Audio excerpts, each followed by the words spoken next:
አንድ ሰው ሊረዳኝ ይችላል ብሎ ተስፋ በማድረግ ህመማችሁን፣ ብሶታችሁን ደጋግማችሁ ገልጻችሁ ታውቃላችሁ? ግን መልካም ሰው ያላችሁት ሰው ባልጠበቃችሁት ሁኔታ ለእናንተ ግድ እንደማይሰጠው አመልክቷችሁ ያውቃል? የውስጣችሁን ተናግራችኋል፣ ለምናችኋል፣ የቻላችሁትን ሞክራችኋል። ግን ሰው ከምንም ሳይቆጥራችሁ ችላ ብሏችኋል። ይህ በሰዎች ዘንድ ተቀባይነትን ማጣትና መናቅ፣ ደካማ እንደሆናችሁ እንዲሰማችሁ እና ራሳችሁን እንድትጠሉ ያደርጋችኋል። ግን ዝምታ ድክመት ባይሆንስ?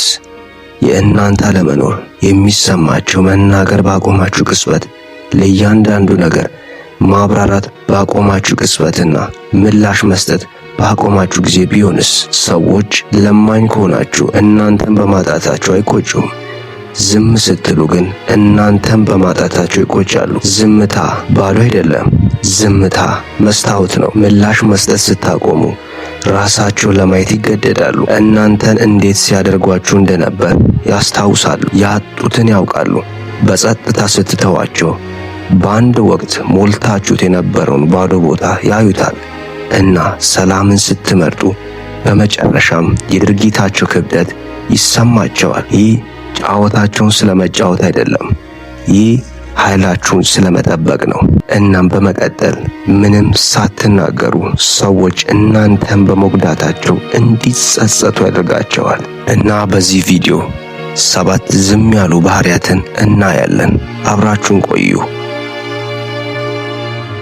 አንደኛ፣ የሚሆነውን ማየት ግን ምላሽ አለመስጠት።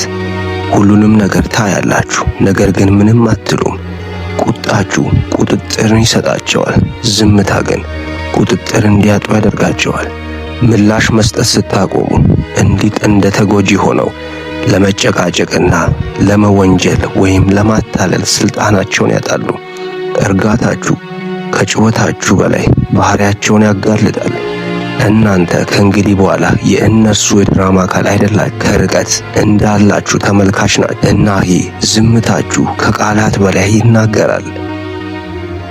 ሁለተኛ፣ ከመከራከር ይልቅ መለየት መርዛማ ሰዎች በቀላሉ ሊረዱት የማይችሉት ቋንቋ ነው። ኃይላቸው የሚመነጨው እናንተን በማናደድና ቁጡ እንድትሆኑ በማድረግ ነው። በዝምታ ግንኙነትን በማቋረጥ ግን ንግግራችሁ እንዳበቃለት ታስታውቃላችሁ።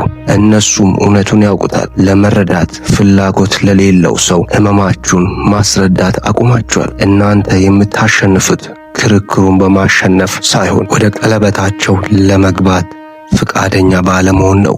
ከእነርሱ ስትነጠሉ እነርሱ በፈጠሩት ባዶነት ውስጥ ቆመው ይቀራሉ እና ይህ ዝምታ እጅግ ከባድ ነው። ምላሽ ይፈልጋሉ። ምንም ምላሽ አትሰጧቸው። እናም በዚያ ዝምታ ውስጥ ከድርጊታቸው ጋር ብቻቸውን ይቀራሉ። ሶስተኛ፣ ከመረባበሽ ርቀትን መምረጥ። ወደ ህይወታችሁ እንዳይገቡ የማለፊያ ፍቃድ መስጠት ታቆማላችሁ። ጊዜያችሁ እንዲናገር ህይወት ውጤቱን እንድትቆጣጠር መፍቀድ። በቀል መፈለግ ታቆማላችሁ። ህመማችሁን ለሰዎች ለማሳመን መጣር ታቆማላችሁ። ጊዜ እንዲፈታው ትተዋላችሁ። በዝምታችሁ ጣልቃ መግባት ታቆማላችሁ። በራሳቸው ድርጊት ውጤት እንዲይዙት ትፈቅዳላችሁ። ዝምታችሁ የተሻለ ፍትህ እንዲቀበል ያደርጋል። በፈጠሩት ወጥመድ ውስጥ ይቆያሉ። ይህ ደግሞ እውነተኛ ፍትህ ነው።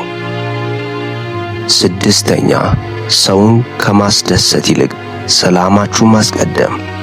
ሁሉንም ሰው ለማስደሰት መሞከር ታቆማላችሁ።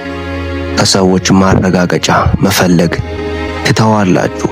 ትኩረት ከመሻት ይልቅ ሰላምን ትመርጣላችሁ።